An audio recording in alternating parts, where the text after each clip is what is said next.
দিয়া হলুদ দিয়া চাল দিয়া লবণ দিয়া মরিচ দিয়া পানি দিয়া আগুন দিয়া ভাত ঘটাইয়া খিচুড়ি আরেক করে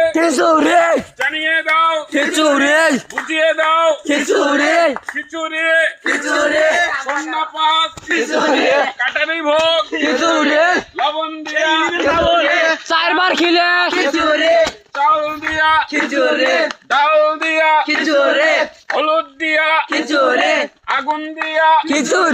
ঘট ঘটাইয়া মার্কা কে খাইছ না কে আমরা খাচ্ছি তোমরা খাচ্ছ টোপলা বানছে পায় নাই অনেক মানুষ খাইছি আমরা তোমরা খাইছো